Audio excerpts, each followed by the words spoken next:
Olá, tudo bom? Tudo certinho com você? Vamos aqui resolver uma série de questões de informática visando sua preparação para as provas de concurso público. Então me acompanhe. Questão 2018 do CESP, da Polícia Federal, prova de escrivão. Ela traz a seguinte assertiva. URL, Uniforme Resource Locator, é um endereço virtual utilizado na web que pode estar associado a um sítio, um computador ou um arquivo. Então vamos entender o que é URL. O URL é aquele endereço completo que nós digitamos na barra de endereço do navegador. Você quando quer acessar um site, né? Você quer baixar uma música, então aquele endereço completo se chama URL. Então pode ser um arquivo, vou marcar aqui, pode ser para um arquivo, para uma impressora, para uma página, para um site, uma máquina, então etc. Um vídeo e por aí vai. Os exemplos de URL, por exemplo, você digita lá na barra de endereço do navegador, http://www.concurso.com.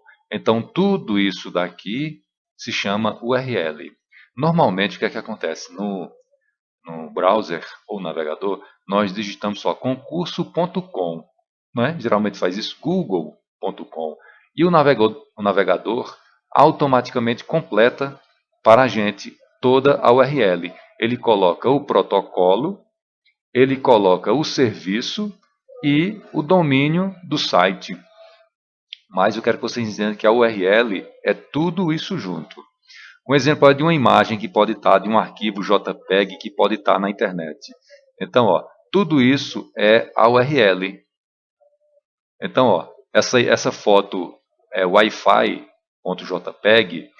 está dentro de http://www.concurso.com, dentro de um site, dentro de uma pasta chamada wireless, dentro de uma subpasta chamada upload, dentro de outra subpasta chamada 2018 e está lá nosso arquivo. Então todo esse caminho aqui se chama URL.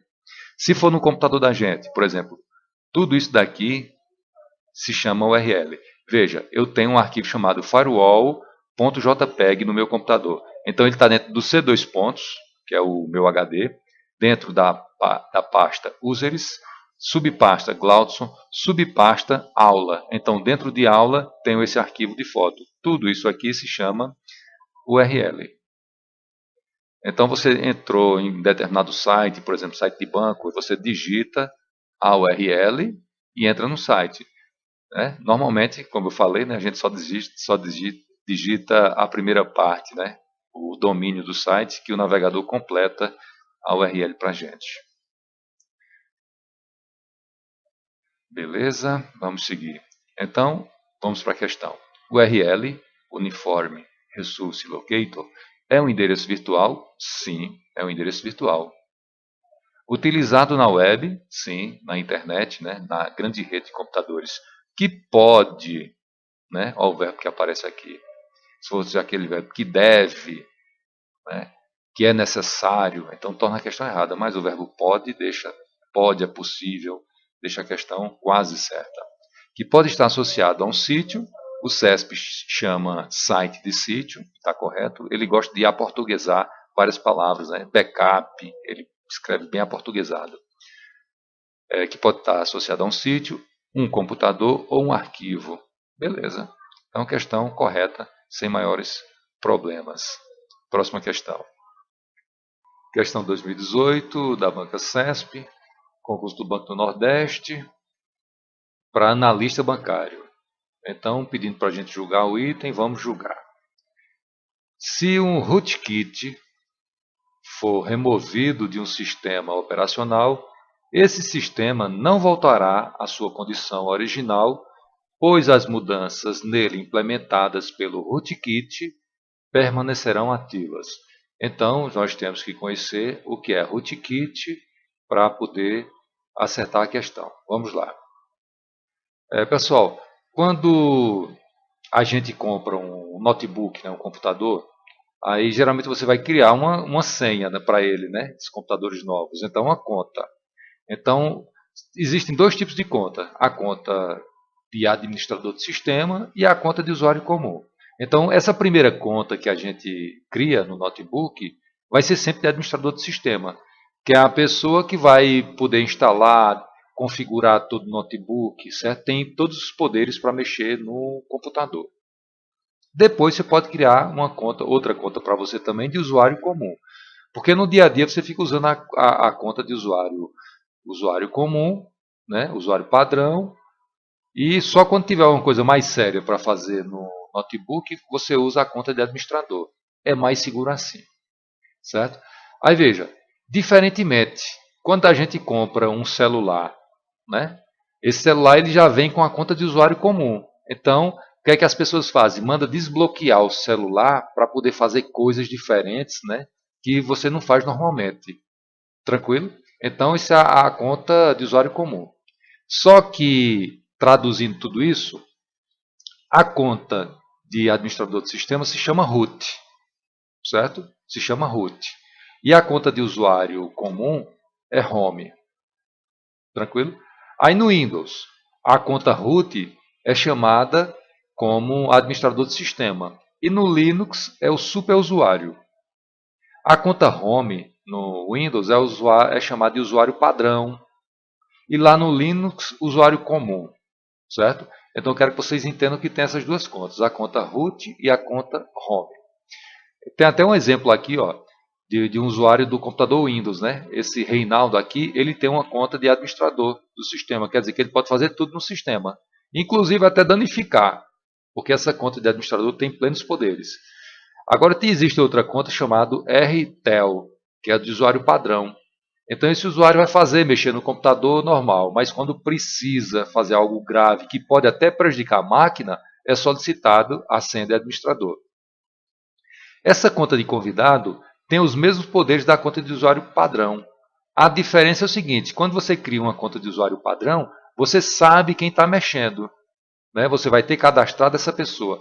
O convidado não. Imagina uma loja que está vendendo notebook, que deixa lá em cima da prateleira, que qualquer pessoa pode mexer. Então ela cria uma conta chamada convidado, para que não precisa de senha, né? Que qualquer pessoa possa mexer.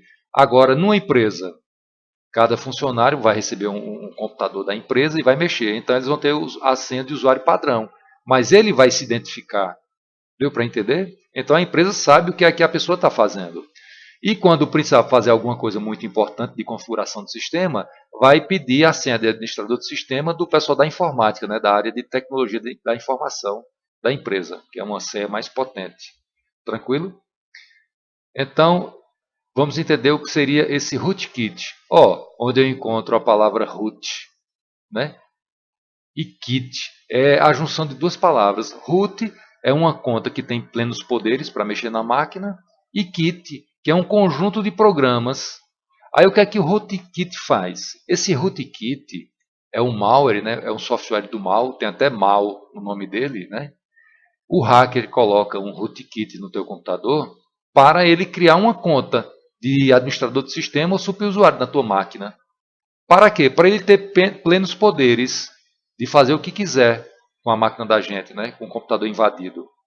Então, se você instala um programa antivírus ou um programa de spyware que mate, que pegue esse rootkit, ele pode até pegar, pode até matar ele, mas os efeitos que ele fez, a conta que ele criou, vai permanecer criada.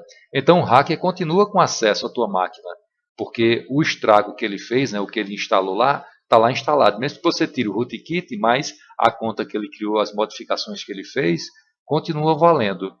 Tranquilo? Então, voltando à questão.